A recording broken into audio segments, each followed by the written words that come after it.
शहद का साम्राज्य, सुनहरी शहद की नदियों और चमकते जंगलों का एक क्षेत्र गर्म सूरज के नीचे पनपता है।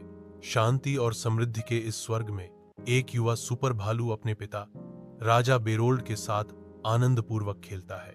अचानक क्वीन वेनोमरा की शैडो बीज के आगमन से भूमि पर एक गहरा छाया पड़ता है, जो इसकी शांति को खतरे में डालता है।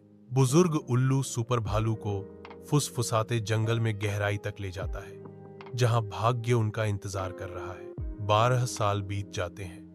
प्राचीन पेड़ों के बीच सुपर भालू का प्रशिक्षण तेज हो जाता है।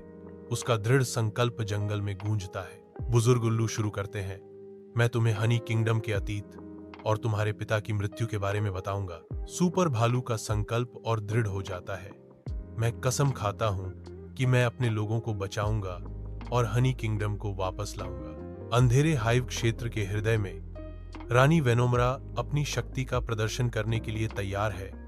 हवा आशंकाजनक छायाओं से भरी हुई है। शैडो क्लॉ उसके बगल में खड़ा है। उसका रूप टिमटिमा रहा है, क्योंकि वे राज्य को शाश्वत अंधेरे में ढकने की साजिश रच रहे हैं। शैडो क्लॉ का विश्वासघात एक विकृत इच्छा से उपजा है, राज्य को हमेशा के लिए सुरक्षित करना, भले ही इसका मतलब उसकी रोशनी का त्याग करना हो। युद्ध के मैदान में सुपर भालू शैडो क्लॉ से लड़ता है, जो शक्ति और भाग्य का एक महाकाव्य संघर्ष है। सुपर भालू अपने मुक्त हुए दोस्तों की शक्ति से प्रेरित होकर उनकी संयुक्त शक्तियों को उजागर करने के लिए तैयार है।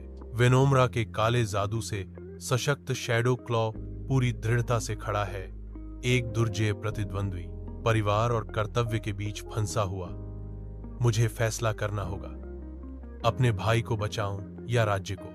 एक विजयी समापन में सुपर भालू शैडो क्लॉ को शुद्ध करता है।